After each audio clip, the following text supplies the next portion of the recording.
Hello पिलामाने आज मौलिक अधिकार विषय जानिबा नवम श्रेणीर। तो चलो देखिबा भारत रे मध्य अन्यान्य गणतांत्रिक राष्ट्र परी नागरिक मानक मौलिक अधिकार प्रदान कराଯାଇଛି। भारतर संविधान तृतीय भाग रे थिबा धारा 12 रु धारा 35 मध्य यह मौलिक अधिकार गुडी को वर्णित होईछि। यह प्रत्येक भारतीय नागरिकर उत्तम जीवन यापन और व्यक्तिगत सुरक्षा लगी एगुड़िक आवश्यकता रही। प्रथमे भारतर संविधान रे नागरिक मानक 7 गोटी मौलिक अधिकार प्रदान करा।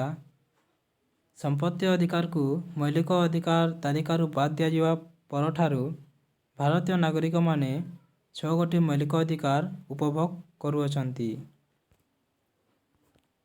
तो चलो आमे देखिबा कोटा सेगुड़िक है समानता अधिकार धारा 14 रु 18, संवैधानिकता अधिकार धारा 19 रु 22, शोषण विरोधी अधिकार धारा 23 रु 24, धर्मगत स्वाधीनता अधिकार धारा 25 रु 28, सांस्कृतिक और शिक्षागत अधिकार धारा 29 रु 30, संवैधानिक प्रतिकार अधिकार धारा 32। तो आम प्रथमे देखिबा समानता अधिकार धारा 14 रु 18 पर्यंत अच्छी। आम संविधान रे समानता को गुरुत्व दि जाई धारा 14 रु 18 मध्य नागरिक मानक समानतार अधिकार प्रदान कराई। संविधान धारा 14 अनुसार आईन आगरे समस्त नागरिक समान और आईनगत सुरक्षा समस्त समान। संविधान धारा 15 अनुसार जाति धर्म वर्ण लिंग जन्मस्थान भित्ति कौनसी नागरिक प्रति पातर अंतर करा जाई परिबो नाही, किंतु शिशु महिला अनुसूचित जनजाति और जनजातिर लोक मानक पई जेतेबेले आवश्यक पड़िबो सेतेबेले स्वतंत्र व्यवस्था ग्रहण करा जाई परिबो। संविधान धारा 16 अनुसार सरकारी चाकरी तथा नियुक्ति क्षेत्र में समस्त को समान अधिकार दिया, किंतु समाजर दुर्बल वर्ग बा अनुन्नत श्रेणी अंतर्गत अनुसूचित जाति और जनजातिर लोक मानक पई उद्दिष्ट संरक्षण व्यवस्था को संकुचित करा जाई परिबो नाही। संविधान धारा 17 अनुसार अस्पृश्यता निवारण करा जिबा सहित यार विलोप साधन करा जाईछि। संविधान धारा 18 अनुसार समस्त प्रकार अलंकारिक उपाधि गुड़िक उच्छेद कर मात्र स्वाधीनता परठार देश में उल्लेखनीय सेवा प्रदान क्षेत्र में राष्ट्रपति द्वारा भारत रत्न पद्म विभूषण पद्मश्री आदि उपाधि प्रदान पई सरकार व्यवस्था करिसंती। तो आम स्वाधीनता अधिकार विषय जानिबा धारा 19 रु 22 पर्यंत अच्छी। संविधान धारा 19 रु 22 मध्य नागरिक मानक स्वाधीनता अधिकार दि जाइछि। संविधान धारा 19 रे प्रथमे 7 गोटी प्रसंग रे नागरिक मानक स्वाधीनता अधिकार दि जाउतिला, मात्र 1978 मसीह प्रणीत 44तम संविधान संशोधन आईन माध्यम एथुरु गोटे अर्थात संपत्तिगत स्वाधीनता अधिकार को बाद दि जाइछि। फल वर्तमान नागरिक माने निम्नोक्त 6 गोटी प्रसंग रे स्वाधीनता अधिकार उपभोग करुछंती।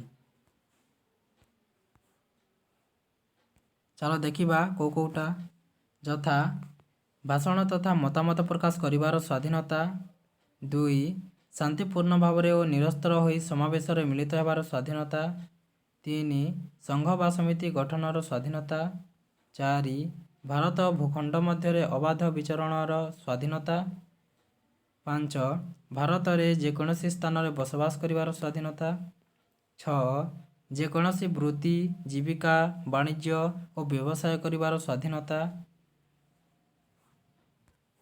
मात्र राष्ट्र अखंडता शांति और श्रृंखला रक्षा दृष्टि राष्ट्रपति निज नियंत्रण करि परिबे और स्वाधीनता गुडी को निलंबित मध्य करि परिबे। संविधान धारा 20 अनुଯାयी दोषी अपराधी विवेचित होता व्यक्ति को निम्नोक्त 3 गोटी अधिकार प्रदान कराई। 1 कौनसी व्यक्ति से समय रे प्रचलित नथिबा कौनसी आईन अनुसार दंडित हेबे नाही। 2 कौनसी व्यक्ति गोटे अपराध पर 2 थर दंड भोगिबे नाही। ତିନି, କୌଣସି ବ୍ୟକ୍ତିଙ୍କୁ ନିଜ ବିରୋଧରେ ସାକ୍ଷ୍ୟ ଦେବାକୁ ମଧ୍ୟ ବାଧ୍ୟ କରାଯିବ ନାହିଁ। ସମ୍ବିଧାନ ଧାରା 21 ଅନୁସାରେ ଆଇନ ଅନୁମୋଦିତ ପନ୍ଥା ଭିନ୍ନ ଅନ୍ୟ କୌଣସି ପନ୍ଥାରେ ନାଗରିକମାନଙ୍କୁ ତା'ର ଜୀବନ ଓ ବ୍ୟକ୍ତିଗତ ସ୍ୱାଧୀନତାରୁ ବଞ୍ଚିତ କରାଯିବ ନାହିଁ। ଶିକ୍ଷା ଲାଭକୁ ମୌଳିକ ଅଧିକାର ଭାବେ ସମ୍ବିଧାନର ଧାରା 21ର କ-ରେ ଯୋଗ କରାଯାଇଛି। 2010 ମସିହା ଏପ୍ରିଲ 1 ତାରିଖରୁ କାର୍ଯ୍ୟକାରୀ କରାଯାଇଥିବା ନୂତନ ଶିକ୍ଷା ଅଧିକାର ଆଇନ ଅନୁଯାୟୀ 6 ବର୍ଷରୁ 14 ବର୍ଷ ମଧ୍ୟରେ ଥିବା ବାଳକ ଓ ବାଳିକାମାନଙ୍କ ପାଇଁ ଶିକ୍ଷାଦାନ ମାଗଣା ଓ ବାଧ୍ୟତାମୂଳକ ହୋଇଛି ଏବଂ ସମସ୍ତ ଖର୍ଚ୍ଚ ରାଷ୍ଟ୍ର ବହନ କରିବ। ସମ୍ବିଧାନ ଧାରା 22 ଅନୁସାରେ ପ୍ରତ୍ୟେକ ନାଗରିକଙ୍କୁ ପ୍ରଦତ୍ତ କେତେକ ସୁରକ୍ଷା ଅଧିକାର ବଳରେ ସେ ପୋଲିସର ବେଆଇନ ଗିରଫଦାରୀରୁ ନିଜକୁ ମୁକ୍ତ ରଖିପାରିବେ। ଏହି ଧାରାରେ ପ୍ରଦତ୍ତ ବ୍ୟବସ୍ଥା ଅନୁସାରେ କୌଣସି ବ୍ୟକ୍ତିଙ୍କୁ ପୋଲିସ ମନଇଚ୍ଛା ଗିରଫ କରିପାରିବ ନାହିଁ। ଗିରଫ ହୋଇଥିବା ପ୍ରତ୍ୟେକ ବ୍ୟକ୍ତିଙ୍କୁ ଗିରଫ ହେବାର କାରଣ ଯଥାଶୀଘ୍ର ଜଣାଇ ଦିଆଯିବ। ଗିରଫ ହୋଇଥିବା ବ୍ୟକ୍ତିଙ୍କୁ ଗିରଫ ହେବାର 24 ଘଣ୍ଟା ମଧ୍ୟରେ ଅଦାଲତରେ ହାଜର କରାଯିବା ଉଚିତ। ତାପରେ ଆମେ ଦେଖିବା ଶୋଷଣ ବିରୋଧରେ ଅଧିକାର 23ରୁ 24। ଆମ ସମ୍ବିଧାନ ଧାରା 23 ଓ 24ରେ ନାଗରିକମାନଙ୍କୁ ଶୋଷଣ ବିରୁଦ୍ଧରେ କିଛି ଅଧିକାର ଦିଆଯାଇଛି। ସମ୍ବିଧାନ ଧାରା 23 ଅନୁସାରେ ମଣିଷ କିଣାବିକା, ବେଠି ଓ ବିନା ମଜୁରୀରେ ବ୍ୟକ୍ତିଙ୍କୁ ଖଟାଇବା ଆଦି ବ୍ୟବସ୍ଥାକୁ ନିଷିଦ୍ଧ କରାଯାଇଛି। ଏହି ବ୍ୟବସ୍ଥାର ଖିଲାପ କରୁଥିବା ବ୍ୟକ୍ତିଙ୍କୁ ଆଇନ ଅନୁସାରେ ଦଣ୍ଡିତ ହେବେ। କିନ୍ତୁ ସାଧାରଣ ସ୍ୱାର୍ଥ ଦୃଷ୍ଟିରୁ ଜାତି, ଧର୍ମ, ବର୍ଣ୍ଣ ଓ ଶ୍ରେଣୀ ନିର୍ବିଶେଷରେ ନାଗରିକମାନଙ୍କୁ ଦେଶର ସ୍ୱାର୍ଥ ପାଇଁ ବାଧ୍ୟତାମୂଳକ ଭାବେ ରାଷ୍ଟ୍ର ନିୟୋଜିତ କରିପାରିବେ। ସମ୍ବିଧାନର ଧାରା 24ରେ 14 ବର୍ଷରୁ କମ୍ ବୟସର ଶିଶୁମାନଙ୍କୁ ଖଣି, କାରଖାନା ଓ ଅନ୍ୟ କୌଣସି ବିପଦଜନକ କାମରେ ନିୟୋଜିତ କରିବାକୁ ନିଷିଦ୍ଧ କରାଯାଇଛି। ତାପରେ ଆମେ ଦେଖିବା ଧର୍ମଗତ ସ୍ୱାଧୀନତା ଅଧିକାର ଧାରା 25ରୁ 28। ଭାରତରେ ବହୁ ଧର୍ମର ପ୍ରଚଳନ ହେଉଥିବାରୁ ସମ୍ବିଧାନରେ ଭାରତକୁ ଏକ ଧର୍ମନିରପେକ୍ଷ ରାଷ୍ଟ୍ର ବୋଲି ଘୋଷଣା କରାଯାଇଛି। ଫଳରେ ରାଷ୍ଟ୍ର କୌଣସି ନିର୍ଦ୍ଦିଷ୍ଟ ଧର୍ମର ପୃଷ୍ଠପୋଷକତା କରିବ ନାହିଁ। ଭାରତରେ ବସବାସ କରୁଥିବା ବିଭିନ୍ନ ଧର୍ମର ନାଗରିକମାନଙ୍କୁ ସମ୍ବିଧାନର ଧାରା 15ରୁ 28 ଧାରା ମଧ୍ୟରେ ଧର୍ମଗତ ସ୍ୱାଧୀନତା ଅଧିକାର ପ୍ରଦାନ କରାଯାଇଛି। ଏହି ଅଧିକାର ବଳରେ ସମ୍ବିଧାନର ଧାରା 25 ଅନୁସାରେ ପ୍ରତ୍ୟେକ ନାଗରିକ ନିଜ ବିବେକ ଅନୁସାରେ ସ୍ୱାଧୀନ ଭାବରେ ଧର୍ମ ଗ୍ରହଣ ଓ ଧର୍ମ ପ୍ରଚାର କରିପାରିବେ। ଆବଶ୍ୟକ ପଡ଼ିଲେ ରାଷ୍ଟ୍ରରେ ସୁରକ୍ଷା, ଏକତା ଓ ନୈତିକତା ଓ ଶାନ୍ତି ଶୃଙ୍ଖଳା ଦୃଷ୍ଟିରୁ ଏହି ଅଧିକାରକୁ ରାଷ୍ଟ୍ର ନିୟନ୍ତ୍ରଣ ମଧ୍ୟ କରିପାରିବେ। ସମ୍ବିଧାନର ଧାରା 26 ଅନୁସାରେ ପ୍ରତ୍ୟେକ ଧର୍ମ ସମ୍ପ୍ରଦାୟ ନିଜର ଧର୍ମାନୁଷ୍ଠାନ ପ୍ରତିଷ୍ଠା କରିବା ସହିତ ଏହାର ରକ୍ଷଣାବେକ୍ଷଣ ମଧ୍ୟ କରିପାରିବେ। ସମ୍ବିଧାନର ଧାରା 27 ଅନୁସାରେ କୌଣସି ନିର୍ଦ୍ଦିଷ୍ଟ ଧର୍ମର ଉନ୍ନତି ପାଇଁ ଏବଂ କୌଣସି ଧର୍ମାନୁଷ୍ଠାନର ସୁରକ୍ଷା ଓ ରକ୍ଷଣାବେକ୍ଷଣ ପାଇଁ ନାଗରିକମାନଙ୍କ ଠାରୁ ବାଧ୍ୟତାମୂଳକ କାର୍ଯ୍ୟ, କର ବା ଅର୍ଥ ଆଦାୟ କରାଯାଇପାରିବ ନାହିଁ। ସମ୍ବିଧାନର ଧାରା 28 ଅନୁସାରେ ସରକାରଙ୍କ ଦ୍ୱାରା ପ୍ରତ୍ୟକ୍ଷ ଓ ପରୋକ୍ଷ ଭାବରେ ପରିଚାଳିତ କୌଣସି ଶିକ୍ଷାନୁଷ୍ଠାନ ଗୁଡ଼ିକରେ ନିର୍ଦ୍ଦିଷ୍ଟ ଧର୍ମ ସମ୍ପର୍କିତ ଶିକ୍ଷାଦାନ କରାଯାଇପାରିବ ନାହିଁ। ତ ଏବେ ଆମେ ଜାଣିବା ସାଂସ୍କୃତିକ ଓ ଶିକ୍ଷାଗତ ଅଧିକାର ବିଷୟରେ 29ରୁ ଧାରା 30 ପର୍ଯ୍ୟନ୍ତ। ସମ୍ବିଧାନର ଧାରା 29 ଓ 30ରେ ଭାରତରେ ବାସ କରୁଥିବା ସଂଖ୍ୟାଲଘୁ ଗୋଷ୍ଠୀର ବ୍ୟକ୍ତିମାନଙ୍କର ସ୍ୱାର୍ଥ ରକ୍ଷା ପାଇଁ ଏହି ଅଧିକାର ପ୍ରଦାନ କରାଯାଇଛି। ସମ୍ବିଧାନ ଧାରା 29 ଅନୁସାରେ ସଂଖ୍ୟାଲଘୁ ସମ୍ପ୍ରଦାୟର ତାଙ୍କର ଭାଷା, ଲିପି ଓ ସଂସ୍କୃତିର ସୁରକ୍ଷା କରିବାର ଅଧିକାର ପାଇଛନ୍ତି। ସରକାରଙ୍କ ଦ୍ୱାରା ପରିଚାଳିତ ଅଥବା ସରକାରଙ୍କ ଠାରୁ ଅନୁଦାନ ପାଉଥିବା କୌଣସି ନାଗରିକଙ୍କୁ ଅଧ୍ୟୟନ ପାଇଁ ନାମଲେଖାରୁ ବଞ୍ଚିତ କରାଯାଇପାରିବ ନାହିଁ। ସମ୍ବିଧାନ ଧାରା 30 ଅନୁସାରେ ସଂଖ୍ୟାଲଘୁ ଗୋଷ୍ଠୀ ନିଜ ମନ ମୁତାବକ ଶିକ୍ଷାନୁଷ୍ଠାନ ପ୍ରତିଷ୍ଠା କରିପାରିବେ ଓ ସେଗୁଡ଼ିକରୁ ସରକାରୀ ସାହାଯ୍ୟ ମିଳିବାରେ କୌଣସି ପ୍ରତିବନ୍ଧକ ରହିବ ନାହିଁ।